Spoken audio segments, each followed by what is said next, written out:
Здравствуйте! Я рада приветствовать вас в Доме знаний. Тема нашего сегодняшнего вебинара – экосистемная организация природы, компоненты и структура экосистем.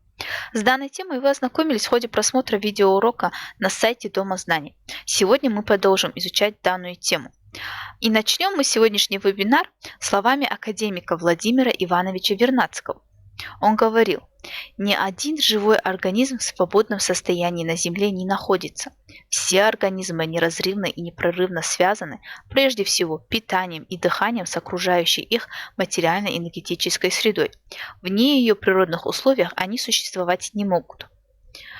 Представители животного и растительного мира встречаются по всему земному шару, и, пожалуй, нет на Земле места, где бы ни была жизнь. В самых высоких слоях атмосферы встречаются бактерии и споры растений. А в самой глубокой Марианской впадине приспособились жить глубоководные плоские рыбы. И на самых высоких горах, и в жарких знойных пустынях, и в вечных снегах, и в горячих водных источниках найдутся представители живой природы. Каждый живой организм обитает среди большого количества других. Все эти организмы связаны между собой и с условиями неживой природы. Живые организмы получают вещества из окружающей природы, а затем возвращают их обратно в окружающую среду. То есть жизнь всех организмов поддерживается благодаря биологическому круговороту веществ. Природной единицей биологического круговорота является экосистема. Природа имеет экосистемную организацию. Это хорошо видно на схеме, которая называется условно матрешка экосистем. Самые маленькие экосистемы называются микроэкосистемами. Примерами может быть небольшой водоем или пенек дерева, муравейник, домашний аквариум и даже лужица или капля воды, пока в них присутствуют живые организмы. Чем меньше размер экосистемы, тем теснее взаимодействуют входящие в ее состав организмы. Река, болот, луг, лес по сравнению с муравейником более крупные экосистемы. Они состоят из разных микроэкосистем. Такие экосистемы промежуточного ранга называются мезоэкосистемами. Следующая, более сложная экологическая система включает в себя лес и луг, поле и болото. Она образует географический ландшафт. Тропические леса, тундра, тайга, пустыни – они являются крупными экологическими системами, которые образуют природные зоны. Это макроэкосистемы, и они занимают большие территории. Самая крупная экологическая система биосферы она объединяет все экосистемы земного шара. Термин «экосистема» предложил в 1935 году английский ботаник Артур Джордж Тенсли. По его словам, экосистема – основа природной единицы на поверхности. Для экосистем характерен обмен веществ между живой и неживой природой. В настоящее время ученые считают, что экосистема – это единый природный комплекс, который образован живыми организмами и средой их обитания, тесно взаимосвязанными между собой обменом веществ и энергии. Каждая природная экологическая система состоит из абиотической и биотической среды. Абиотическая среда включает все факторы неживой природы, то есть свет и тепло, влажность, состав почвы, воды. Эта часть среды обеспечивает условия жизни живым организмам. Биотическая среда состоит из разнообразных живых организмов и образует трофическую структуру экологической системы. Все живые организмы экосистемы подразделяются на продуцентов, консументов и редуцентов. Продуценты способны создавать органические соединения из неорганических веществ в процессе фотосинтеза. Продуцентами являются все зеленые растения. Образованные органические вещества продуценты используют как источник энергии и строительный материал для клеток и тканей организма. Только продуценты способны сами производить для себя пищу и обеспечивать питанием другие организмы. По типу питания все продуценты являются автотрофами. К консументам относятся все живые, все животные, грибы паразитические и насекомоядные растения. Все организмы этой группы делятся на первичные консументы и вторичные консументы. Растительноядные животные являются консументами первого порядка. К ним относятся млекопитающие, такие как козы, коровы, лошади, жирафы, олени, слоны и многие другие. А среди рыб, например, консументами первого порядка является толстолобик, а у насекомых – гусеницы. А вторичные консументы представлены потребителями биомассы первичных консументов. Примером может быть волк, лиса, насекомоядные птицы. Среди рыб, например, щука. Третий компонент экосистемы представлен редуцентами, которые питаются мертвой органикой растительного и животного происхождения.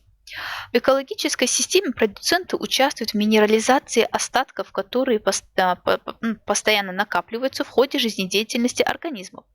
К редуцентам относятся бактерии, грибы, дождевые черви. Консументы и продуценты по типу питания являются гетеротрофами, так как они питаются органическим веществом, которое произведено другими живыми организмами. Благодаря взаимодействию живых организмов экосистема с факторами неживой природы осуществляет круговорот веществ и превращение энергии. Из факторов неживой природы главным в экологической системе является свет. Солнце является первоисточником энергии в экосистемах. Образовавшихся органическое вещество и энергия идут в определенном порядке от продуцентов к консументам, а затем и к редуцентам. В результате биологического круговорота экосистема работает как единое целое, несмотря на то, что экосистемы в природе могут быть самыми разнообразными. Их классифицируют на наземные и водные в основном. К наземной экосистеме относятся леса, степи, пустыни, тропики, тундру. Водные экосистемы – это болота, озера, пруды, реки, моря. Для экологических систем характерна видовая структура, которая определяется разным видовым составом. Экосистемы пустыни и тропиков различаются факторами среды обитания и представителями органического мира. Так, в тропиках жарко и влажно, и это способствует развитию большого количества деревьев, лиан, кустарников, густых трав, бурно развиваются мхи. В пустыне же мало воды, и это приводит к уменьшению численности растений и животных. В зависимости от разнообразия видов различают богатые и бедные экологические системы.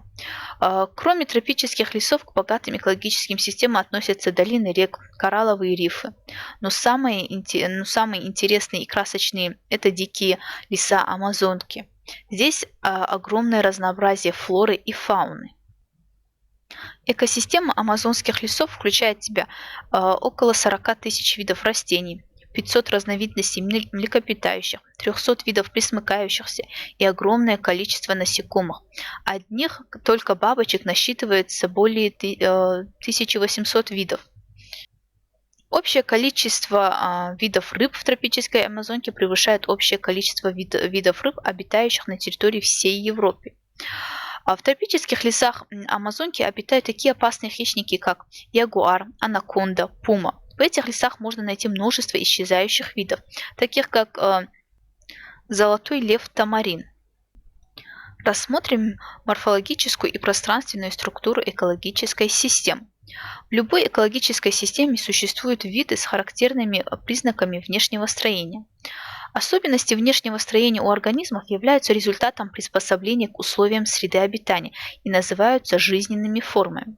Жизненные формы у растений и у животных разнообразны. Основные жизненные формы растений – это кустарники, лианы, травы.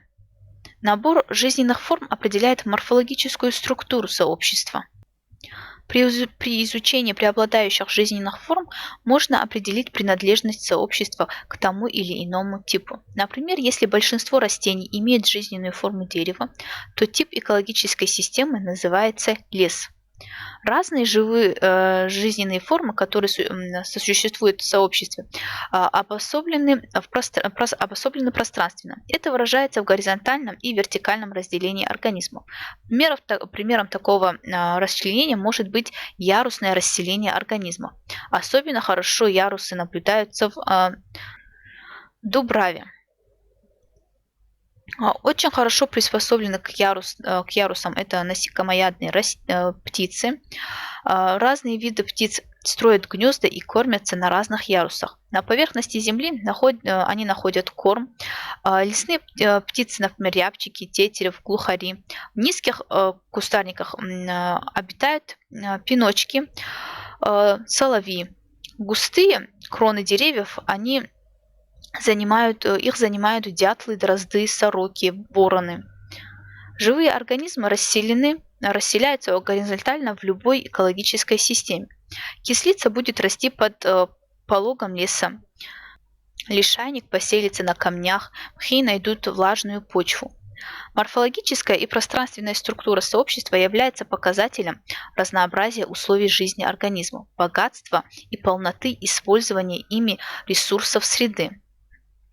Из вышесказанного можно сделать следующие выводы об экологической системе. Экологическая система, она состоит, получается, из следующих структур. Это видовая структура, морфологическая структура, пространственная и трофическая. На этом наш сегодняшний вебинар в Доме знаний завершен. Сегодня мы узнали, как интересно и сложно устроена наша экосистема. По итогам нашего вебинара вы можете сами себе задать вопрос, что я сегодня нового узнал и чему я сегодня научился. Рада была нашей встрече. Увидимся на следующем вебинаре на платформе Дома знаний.